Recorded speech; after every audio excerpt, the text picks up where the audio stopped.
I set my fork down with the kind of deliberate calm that makes people nervous. The noise at Aunt Elaine's dining table doesn't stop right away. Uncle Greg is still mid-sentence about something involving his golf handicap, and my cousin Brittany is scrolling through her phone, half listening to her husband complain about traffic. The Thanksgiving spread covers every inch of the oak table. Turkey, stuffing, 3 kinds of potatoes, green bean casserole that nobody really wants but everyone pretends to appreciate. Mom's laughter cuts through it all. That performative, too loud sound that makes my shoulders tense before my brain catches up. Madison is 30, and still renting a shoebox, she announces to the entire table, gesturing with her wine glass. Red sloshes dangerously close to the rim. Can you believe it? Meanwhile, Brittany just bought that gorgeous condo in the city. The room doesn't go quiet. Not yet, but I feel the shift. That microscopic change in air pressure when people realize something is about to happen. Brittany looks up from her phone, uncomfortable. Mom didn't help us with the down payment or anything. Of course not, Mom says, waving her hand dismissively. You and Trevor are responsible adults who plan for the future. Her eyes land on me, and there's that familiar glint, the one that says she's enjoying this. Some of us just can't seem to get our financial lives together. My hands rest flat on either side of my plate. The tablecloth is cream-colored, probably expensive. Aunt Elaine always goes all out for holidays. I count the floral pattern repeating itself. Once, twice, 3 times. You're absolutely right, Mom. The words come out even, almost pleasant. Mom's smile widens, mistaking my agreement for surrender. She's about to launch into another comparison, probably about my car or my job or the fact that I haven't been on a vacation in 3 years. I should be saving more money. Uncle Greg nods approvingly. Aunt Elaine refills her wine, satisfied that this uncomfortable moment is resolving itself the way it should. With me accepting my role as the family disappointment, that's why I canceled the standing mortgage transfer to your account this morning. The silence this time is absolute. Mom's wine glass freezes halfway to her mouth. Her expression does something I've never seen before, a sort of rapid cycling through confusion, disbelief, and landing hard on panic. The color drains from her face in stages, like watching a Polaroid develop in reverse. You what? The $1,800 transfer? I continue, keeping my voice steady. The one that's been going out on the 1st of every month for the last 2 years? I canceled it. Good luck with the mortgage, Mom. Aunt Elaine's fork clatters against her plate. Uncle Greg clears his throat, suddenly fascinated by the pattern on his napkin. Brittany's eyes go wide, her phone forgotten in her lap. Madison. Mom's voice has an edge now, sharp enough to draw blood. This isn't funny. I'm not laughing. Earlier that day, I sat in my car in Elaine's driveway, staring at my phone. The banking app was open, showing the scheduled transfers screen. $1,800 on the 1st. Every single month. Never late, never missed. I scrolled through the history, watching my checking account balance drain and refill in a rhythm I'd memorized. Paycheck in, mortgage payment out, bills, groceries. Whatever was left went into savings that never seemed to grow. My finger hovered over the cancel recurring transfer button. I'd pulled up this screen before, dozens of times, but I'd always closed the app, convinced myself that next month would be different. That eventually, Mom would acknowledge what I was doing. That she'd at least stop humiliating me at family gatherings. The button turned red when I held it down. Are you sure you want to cancel this recurring transfer? I pressed confirm. Now, sitting at this table surrounded by the people who are supposed to be my family, I watch the power dynamics shatter like dropped crystal. You can't be serious. Mom's voice rises. Madison Ann Wright, you sit down and tell me you're joking right now. I'm already standing, reaching for my coat from the back of my chair. My hands don't shake. Not yet. That will come later. I'm completely serious. After everything I've done for you? Mom pushes back from the table, nearly knocking over her chair. I raised you. I sacrificed for you. And this is how you repay me? The room holds its breath. This is the part where I'm supposed to apologize, where I back down and promise to reinstate the transfer, and beg forgiveness for embarrassing her in front of the family. Everyone knows the script. I pull my coat on, button by button. The movements feel mechanical, like I'm watching someone else's hands. Enjoy your dinner. Madison. Mom's voice follows me toward the front door. You get back here right now. You can't just walk out. Madison. Aunt Elaine starts to rise, probably to block my path or deliver some speech about family duty. But something in my face stops her. Maybe it's the way I'm not crying, or the way my jaw is set. Or maybe it's just that after 30 years of being the peacekeeper, the people pleaser, the invisible daughter who pays her mother's mortgage while living in a studio apartment she can barely afford, I'm finally done performing. The November air hits my face as I step outside. Cold, sharp, real. My car is parked at the curb under a streetlight. I slide into the driver's seat and close the door, muffling the sounds of the chaos I just left behind. The engine starts with a familiar rumble. My hands find the steering wheel, and that's when they start to shake. Not from regret, from the adrenaline of finally standing up. I stare at the dark windshield, watching my breath fog the glass. Inside that house, Mom is probably crying now. Aunt Elaine is consoling her. The family is probably already deciding I'm the villain in this story. But I'm not going back in. Not tonight. Not ever. The next day, the spreadsheet glows on my laptop screen, each row a small betrayal documented in Arial 11-point font. I've been sitting at my kitchen table for 3 hours now, cross-referencing bank statements with calendar dates, building a timeline of exactly how much I've bled. The apartment is quiet, except for the hum of my refrigerator and the occasional click of my mouse. My coffee went cold an hour ago, but I keep lifting the mug to my lips anyway, forgetting. $1,800 every single month. For 24 months, $43,200. But that's not the whole story. I scroll down to the highlighted cells in yellow. The emergency payments. Mom's car needed new brakes. Her water heater died. She had an unexpected dental bill. Each crisis arrived with the same frantic phone call, the same tremor in her voice that made my stomach drop. September last year, $4,000 for the roof repair that couldn't wait. March, $2,500 for the furnace. June, $5,000 because the property taxes came due, and she'd completely forgotten. December, right before Christmas, $13,000. She said the townhouse was going into foreclosure. She cried on the phone. I emptied my savings account and canceled my own holiday plans. The total at the bottom of the spreadsheet makes my chest tight. $68,000. I saved the file with a name that feels like evidence. Madison, Wright, Financial, Documentation, 2023-2025, XLSX. Then I save it again to my cloud drive. Then I email it to myself. I'm not losing this. My phone buzzes against the table. Dad's name on the screen. Hey, I answered. Your aunt called me. His voice is careful. Said you made a scene at Thanksgiving. I stated a fact. Good for you. He exhales, and I can picture him in his kitchen, leaning against the counter the way he does when he's gathering his thoughts. Your mother called me too. Wants me to talk some sense into you. And? I told her I agreed with you. Something loosens in my chest. She's been telling everyone you left her broke. Of course she has. Dad sounds tired.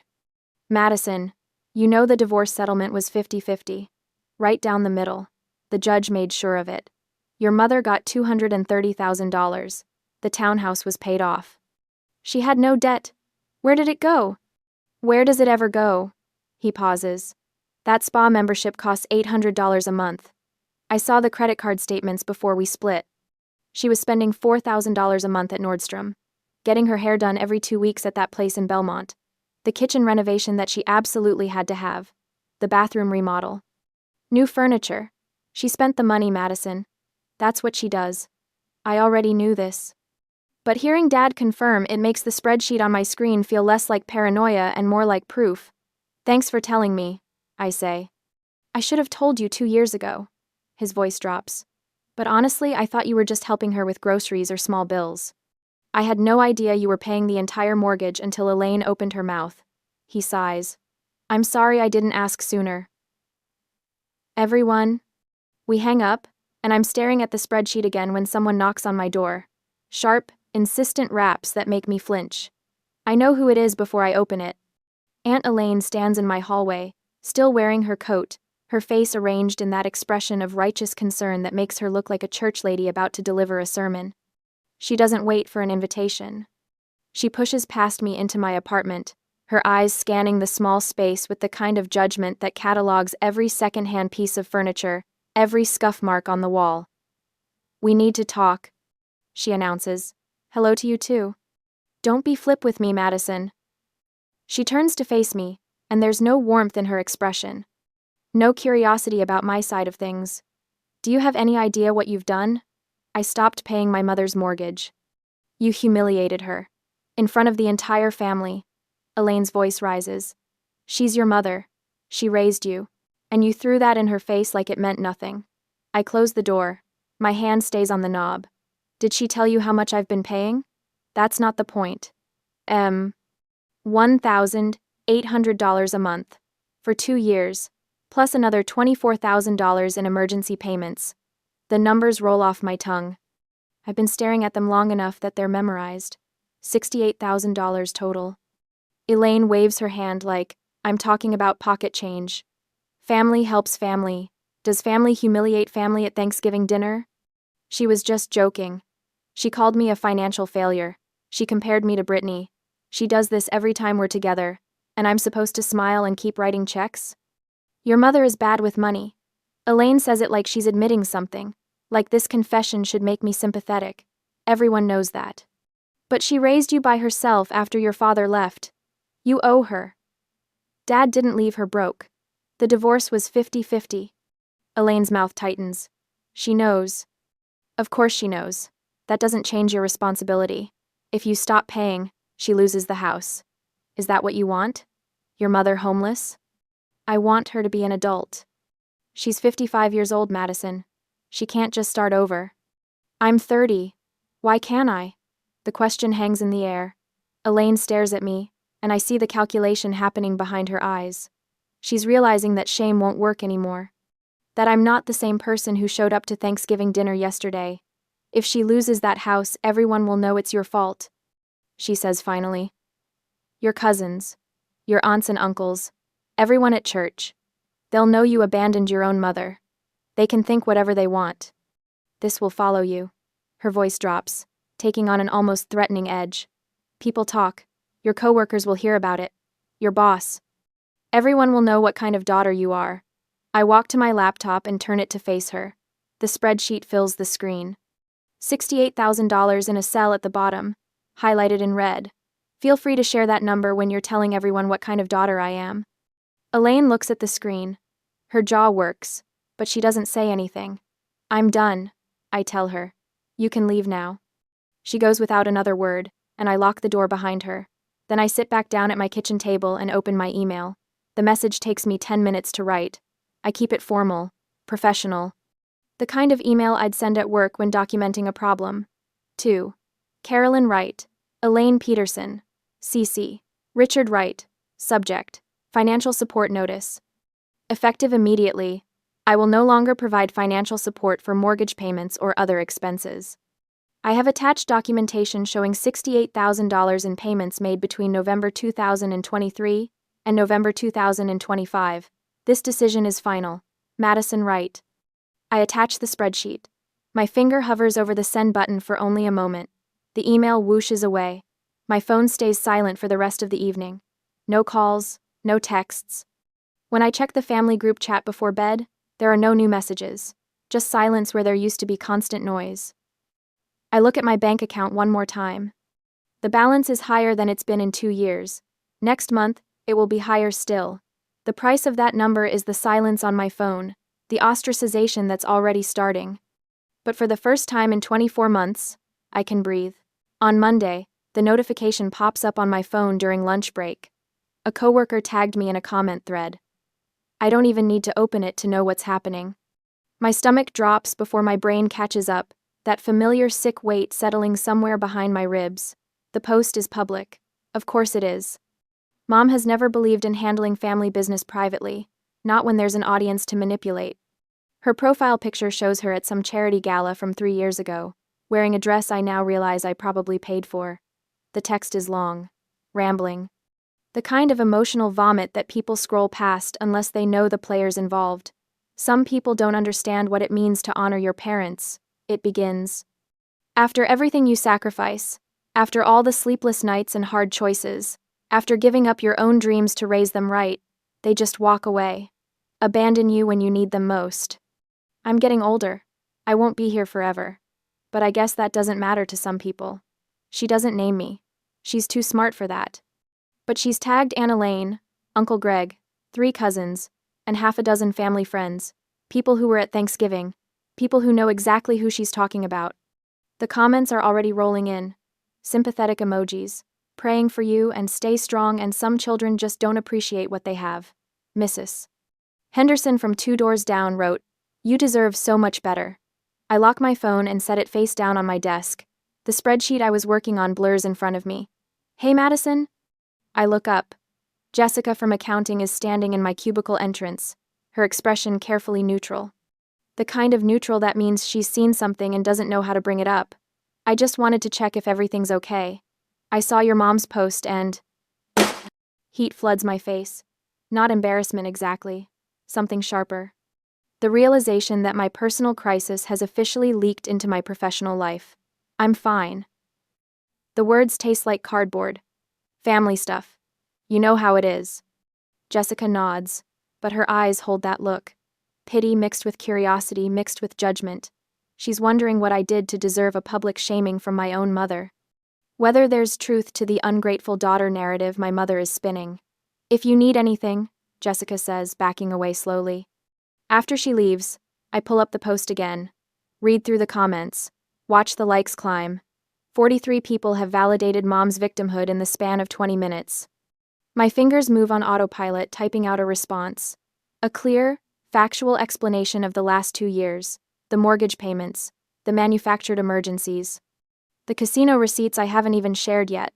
Every detail laid out in numbered points, irrefutable and damning. I write 3 paragraphs. 4. The truth presented in clean, professional language that can't be misinterpreted or twisted. My thumb hovers over the post button. 1 tap and everyone will know my side. 1 tap and the narrative shifts. 1 tap and I stop being the villain. The office air conditioning kicks on, humming through the vent above my desk.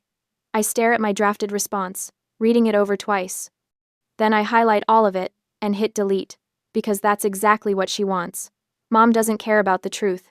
She cares about the performance. About forcing me to defend myself publicly, to engage in a battle where she controls the terrain. Every comment I make, every fact I share, it all feeds into the drama she's creating. It makes me look defensive, reactive, like someone who has something to hide. I block the post from my feed instead. Don't unfriend her. Don't comment. Just remove it from my view like it never existed. My hands are steadier than I expect. The phone rings 20 minutes later. Dad's name flashes across the screen. "I saw it," he says before I can speak. No greeting, just straight to the point. "Don't respond. I wasn't planning to." "Good." He exhales, and I can picture him in his workshop, surrounded by half-finished furniture projects and sawdust. "She's baiting you. This is what she does. Creates a crisis, makes herself the victim, and waits for you to react, so she can point to your reaction as proof of how terrible you are." I know. "Do you?" His voice softens. "Because I spent years falling for it, apologizing for things I didn't do, trying to fix problems I didn't create. It took me too long to realize you can't win against someone who rewrites history every time she opens her mouth." I close my eyes, pressing the phone harder against my ear. People believe her. Some people will believe anything that confirms what they already think. The ones who matter will see through it eventually. After we hang up, I sit in the silence of my cubicle. The fluorescent lights buzz overhead. Someone's microwave popcorn makes the break room smell like fake butter. That evening, my coworker Amber texts me. Not Jessica with her careful neutrality, but Amber from my training cohort 3 years ago. We get drinks sometimes. Share war stories about difficult clients and office politics. "Saw your mom's post through a mutual friend. Wanna grab coffee?" We meet at the place 2 blocks from my apartment. Small, overpriced, with mismatched furniture and aggressively hip baristas. Amber orders something with oat milk. I get black coffee because I'm too tired to make decisions. My mom did the same thing to my sister. Amber says without preamble. Different details, same playbook. Public shaming, playing victim, making it everyone else's problem. I wrap both hands around my mug, absorbing the heat through the ceramic. My sister was supporting her for 4 years, Amber continues. Rent, bills, groceries. Mom spent it on QVC jewelry and timeshares she never used. When my sister finally cut her off, Mom told everyone she was being abandoned, made herself out to be this tragic figure. What happened? My sister moved across the country, changed her number, started over. Amber shrugs. Sounds dramatic, but sometimes that's what it takes. You can't fix people who don't want to be fixed. You can only protect yourself. The coffee tastes burnt, but I drink it anyway. Back home that night, I sit cross-legged on my couch with my laptop open. The Facebook post is still up, still gathering sympathetic comments like barnacles on a shipwreck. I navigate to my privacy settings and start clicking through options. Limited profile visibility, restricted lists, unfollowing without unfriending, the digital equivalent of closing a door without slamming it. I unfollow Aunt Elaine, Uncle Greg, the cousins who liked Mom's post, the family friends who added their prayers and sad face emojis. One by one, I remove their content from my feed. They can still see my public posts, and can still think whatever they want, but I don't have to watch them perform their loyalty to Mom anymore. The quiet that follows feels intentional instead of empty. The phone vibrates in my hand at 7:30 a Wednesday morning. 3 weeks of silence were broken with this call. Aunt Elaine's name glows on the screen, and my stomach drops before I even answer. It's an emergency. Her voice is breathless, theatrical. The utilities are being cut off and the sheriff is at the door. Madison, you have to do something. Behind her, Mom wails. The sound is high-pitched, desperate, exactly calibrated to trigger every guilt receptor I've spent 30 years developing. What happened to the money from... There's no time for questions. Elaine snaps. Your mother has 0 cash. 0. They're going to shut everything off today. She'll have to move into some horrible motel, or worse, she'll have no choice but to show up at your office. The threat lands exactly as intended. I picture Mom making a scene in the lobby at work, crying to my boss about her cruel daughter. The professional reputation I've carefully built, shattered in one performative meltdown. You have 2 hours to fix this, Madison. 2 hours. The call ends before I can respond. I sit on the edge of my bed, still in my pajamas, phone cooling in my palm. The apartment is quiet, except for the hum of the refrigerator and distant traffic. My bank app is already open from checking my balance earlier. That little green number that's finally starting to grow. The old Madison would already be getting dressed, already calculating how much she could transfer without overdrafting, already composing the apology she'd offer for letting things get this bad. But I've seen the pattern now. The manufactured crisis, the impossible deadline, the threat of public humiliation as leverage. I scroll through my text history with Mom instead. 3 weeks of silence since the email, not a single response to the spreadsheet, no acknowledgement of the $68,000, just radio silence until this exact moment when she needs something. My finger hovers over the banking app, then I close it. I text back, I'll meet you at the townhouse. 1 hour. The reply comes in seconds. Thank God, I knew you'd come through. I shower, dress in my usual work clothes, gray slacks, white blouse, minimal makeup. The mirror shows someone who looks tired, defeated, beaten down. Perfect. The drive to Mom's townhouse takes 35 minutes, but I make them wait longer. My hands are steady on the wheel. No shaking this time, just cold, clear focus. Mom's car is in the driveway. So is Elaine's Mercedes. I park on the street and walk up the path slowly, counting my steps. 17 from curb to front door. The flower beds Mom planted last spring are overgrown, weeds choking out the petunias she spent $200 on. The door opens before I knock. Finally. Elaine ushers me inside like I'm late for surgery. She's in the living room. She's been beside herself. Mom sits on the couch, tissue box in her lap, mascara smudged, but her eyes are sharp. Alert, watching me for signs of weakness. Elaine hovers behind her, arms crossed, playing the concerned sister. They're barely concealing their smugness. They think this is victory. The prodigal daughter returning with her checkbook open. I don't sit down. Show me the shutoff notice. Mom blinks. What? The sheriff, the utility company. Show me the paperwork. There's no time for... Elaine starts. Show me. Mom's hands flutter toward the coffee table where a single envelope sits. Duke Energy. Addressed to her. I open it. Final notice, dated 3 days ago. Past due amount, $412. Not $1,800. Not the mortgage. Utilities. I'll handle this one last time. The words come out flat, exhausted. Mom's shoulders drop, relief flooding her features. Elaine's expression shifts to satisfaction. They exchange a glance that confirms everything I suspected. This was always about breaking me, about proving they could still pull my strings. I pull out my phone. I need to transfer the payment directly. Just write a check, Mom says quickly. Or Venmo me, whatever's fastest. No. I keep my voice steady, defeated. I need the account information. The login for the utility company. I need the records for my own taxes anyway. The lie slides out smoothly. Reasonable. The kind of thing a responsible person would say. Mom hesitates. This wasn't the plan. She wanted cash, liquid and untraceable. But she needs this money too desperately to refuse. I watch her calculate, watch her decide that getting paid now is worth the minor inconvenience of sharing login credentials. Fine. She rattles off the website, username, password. I type them into my phone, fingers steady. The Duke Energy portal loads. I navigate to payment options, enter my debit card information, and confirm the $412 charge. My bank app shows the transaction processing immediately. There, paid. Thank you, sweetheart. Mom's voice drips with false warmth. I knew you'd understand. Family helps family. But I'm not done. I'm scrolling now. Phone tilted away from their view. Transaction history. Download statements. Screenshot. Screenshot. Screenshot. The phone's camera sound is muted, but my heart hammers so hard I'm sure they can hear it. 6 months of utility bills.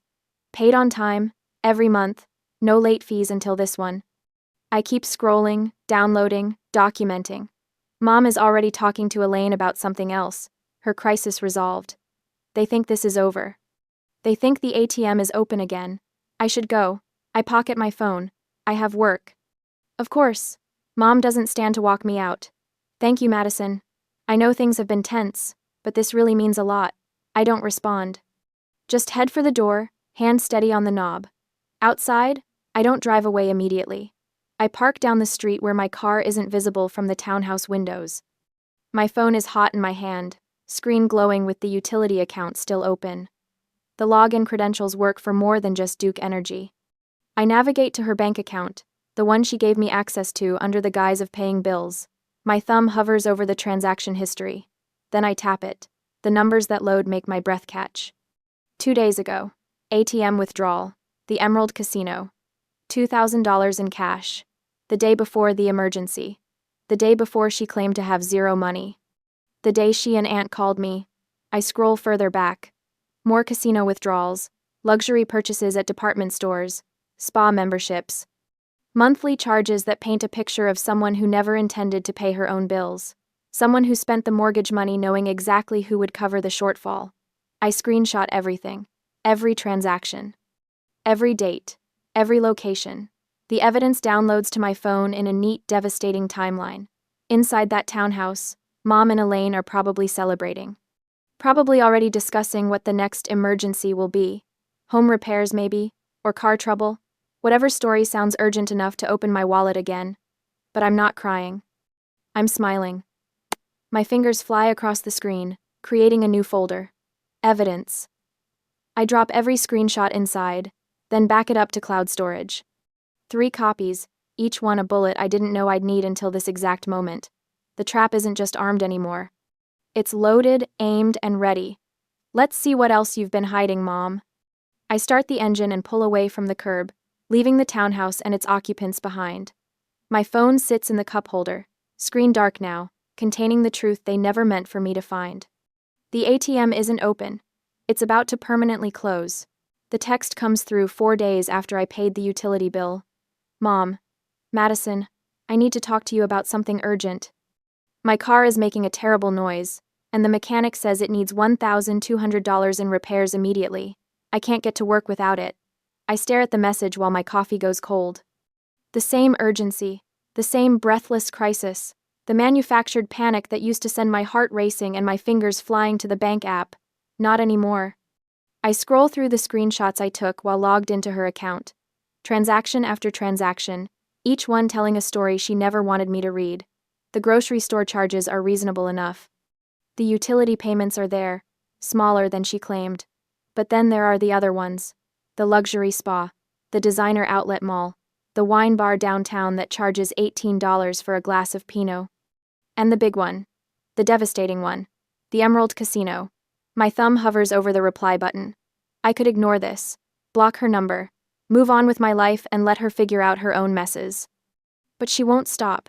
People like Mom never stop until someone makes them. Me. Let's talk about it. Can you meet tomorrow afternoon? I think Aunt Elaine should be there too. The response comes back in seconds. Mom. Why does Elaine need to be involved? This is between us. Me. Because she's been involved in every other conversation about my financial responsibility to you. 2:00 at the Riverside Cafe. I'll see you both there. I don't wait for her to argue. I turn off my phone and finish getting ready for work. The next day, the cafe sits on the corner of Main and 3rd, the kind of place with round tables and too much natural light. I arrived 10 minutes early with my laptop bag and a folder containing printed copies of everything, the evidence organized by date, highlighted in yellow where it matters most. Mom and Aunt Elaine walk in together at 2:15. Late, but not late enough to be called out for it. Mom's face has that pinched look she gets when she's nervous but trying to hide it. Elaine's expression is already set to disapproval, like she walked in here ready to lecture me about family duty before I've said a single word. They sit across from me. Mom reaches for my hand, but I pull back and rest both palms flat on the table. Thank you for coming. Of course, sweetheart. Mom's voice drips with artificial sweetness. Now, about the car. I really am in a bind, and I know you said you wouldn't help anymore, but this is different. I can't work without transportation. We can talk about that. I open my laptop. The screen glows between us. But first, I want to show you something. Elaine shifts in her seat. Madison, if this is about dredging up the past, it's about last call. I turn the laptop toward them. The transaction history fills the screen. When you called and said the utilities were being shut off. When the sheriff was supposedly at the door. Mom's face goes very still. I paid that bill directly, remember? You gave me the login information. I clicked to the next screenshot, which meant I could see everything else too. The silence stretches. A waitress approaches, takes one look at our table, and veers toward a safer group of customers. Madison. Mom's voice has an edge now. Looking through my private accounts is a violation of... The day before your crisis. I tap the screen. November 14th. The Emerald Casino. $2,000. Cash withdrawal. Elaine leans forward, squinting at the screen. Her mouth opens, closes, opens again. You withdrew $2,000 at a casino. I continue, my voice steady. And then the next day, you called in hysterics about not having money for utilities. You manufactured that emergency. You gambled away your mortgage payment, and then called me to cover it. That's not... Mom starts, but I hold up one hand. I have $68,000 reasons to be done with your lies. I pull out the printed copies, sliding them across the table. This is 2 years of payments, $1,800 a month, plus the emergency payments, plus the utility bill I just paid, which subsidized a casino trip. Mom stares at the papers like they might catch fire. Her hands tremble as she reaches for them, but she doesn't pick them up. Can't. Maybe. Elaine reads in silence. I watch the exact moment she realizes she can't defend this, can't spin it into another lecture about family duty. Her face shifts from disapproval to something closer to shock. Carolyn. Elaine's voice is quiet. Dangerous. Tell me this isn't real. It was a mistake. Mom's words tumble out fast. I was stressed. I thought I could win it back. I never meant for... You lied to me. Elaine cuts her off. You stood in my kitchen and told me Madison abandoned you. You made me call her and guilt her into helping. And you were lying. I needed help. Mom's voice rises, desperate now. I made one mistake. One bad decision. That doesn't erase everything Madison owes me. I close my laptop with a soft click. I don't owe you anything. The words land heavy. Final. The money I gave you didn't save you, Mom. It enabled you. Every dollar I transferred went toward maintaining a lifestyle you couldn't afford. The designer clothes, the spa memberships, the casino trips. You didn't need rescuing. You needed someone to stop rescuing you. Mom opens her mouth, but nothing comes out. Her eyes are shining, and I wait for the tears, the performance. But even she seems to realize it won't work this time. I pull out my phone and open the family group chat. 37 members. Cousins, aunts, uncles, second cousins I barely remember. I haven't posted anything yet, I say, showing them the empty message box. But I will if this continues. The casino receipt, the transaction history, the whole truth about where my money actually went. You wouldn't. Mom's voice cracks. Try me. I meet her eyes. The caption writes itself. I didn't abandon her. She spent the mortgage money at the casino. Elaine sinks back in her chair, all the fight draining out of her. Without the moral high ground, she's just another witness to a truth too ugly to defend. I'm done being the solution to problems you create. I stand, gathering my laptop and folder. I've changed the passwords on my accounts. All of them. Don't call about emergencies. Don't text about crises. Don't show up at my apartment or my work. After everything I did for you? Mom's voice breaks on the last word. I pause at the edge of the table. You raised me. Past tense. That job is over. And you got paid for it. $68,000 worth. I walk out while they're still sitting there, stunned into silence. The afternoon sun hits my face as I step onto the sidewalk. My hands aren't shaking. My chest isn't tight. For the first time in 2 years, I feel lighter than air. 5 months changes everything and nothing at all. My new apartment has actual closet space, 2 bedrooms, even though I live alone. The second one holds a desk, bookshelves, and a reading chair I found at an estate sale. Fresh tulips sit in a glass vase on the kitchen counter, bright yellow against the white subway tile. I bought them yesterday because I wanted to, not because they were on clearance. My savings account has an actual balance now. Real numbers that grow instead of drain. The Easter gathering is at Aunt Elaine's again. Different holiday, same house, but I'm parking at the curb by choice this time. Not obligation. Not guilt. Just the simple decision to show up because I want to see Dad and a few cousins who reached out after the dust settled. I grab the lemon cake from the passenger seat. Store-bought, because I'm not trying to prove anything anymore. Inside, the familiar sounds of family chaos greet me, kids running through the hallway. Uncle Greg's booming voice from the living room, the scent of ham and scalloped potatoes drifting from the kitchen. Mom is here. I spotted her car in the driveway. She's sitting in the corner of the dining room when I walk in, quieter than I've ever seen her. Her wine glass is half full instead of constantly empty. She glances up when I enter, and something flickers across her face. Not quite shame, not quite resentment, something in between that I don't need to name or fix. I nod once. She nods back. That's all there is. Madison. Brittany waves from across the room. She actually smiles, genuine instead of uncomfortable. That cake looks amazing. The conversation flows around me differently now. Aunt Elaine asks about work with real interest instead of veiled judgment. Uncle Greg talks about his new boat, without comparing it to what I can't afford. Nobody mentions my apartment size or my car or my apparent inability to plan for the future. They adjusted. The family learned where the line is, and nobody's testing it anymore. Halfway through dinner, Cousin Mark makes an offhand comment about helping his brother with rent. Family helps family, right? That's what we do.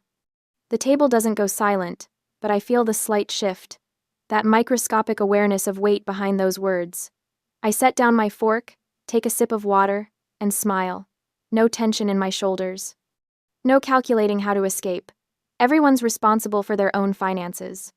Mark blinks, nods slowly. Yeah, I guess that's true too. The conversation moves on. Someone asks about dessert. Brittany's husband tells a story about their dog. The moment dissolves like sugar in coffee, sweet and unremarkable. Later, Dad catches me by the coffee station. He squeezes my shoulder once, firm and proud. He doesn't say anything. Doesn't need to. On Tuesday, a younger woman from accounting stops by my desk. Sarah, maybe 24, with circles under her eyes that look familiar. Can I ask you something? She glances around like she's afraid of being overheard. It's about family stuff. We end up having coffee in the break room. She tells me about her parents, their constant requests, the guilt trips, the threats. Her voice shakes when she talks about cutting them off. Everyone says I'm being selfish. I think about the spreadsheets, the casino withdrawal, the 2 years of silence I mistook for love. You can love people from a healthy distance, I tell her. You're not responsible for fixing problems they create. She's crying now, but the relief on her face is unmistakable, like someone finally gave her permission to breathe. I give her my number, tell her to call if she needs to talk. She hugs me before leaving, whispering thank you against my shoulder. That evening, I meet Dad and Jessica, my coworker who validated my boundaries 6 months ago, at the Italian place downtown. We order too much food and split a bottle of wine that costs more than I used to spend on groceries for a week. To chosen family, Jessica says, raising her glass. Dad grins. To Madison finally choosing herself.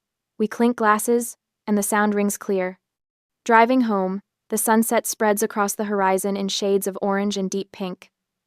My hands rest easy on the wheel, no phantom buzzing from my phone.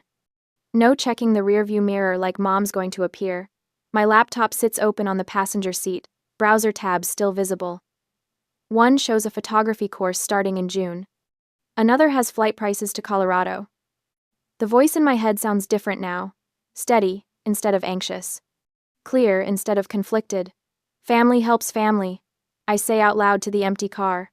But help doesn't mean sacrifice. The light ahead turns green. After all I did for you? I smile at my reflection in the windshield. I finally did something for myself. My hands stay steady on the wheel. The road ahead is mine. The invisible provider now provides for the only person who never exploited her, herself.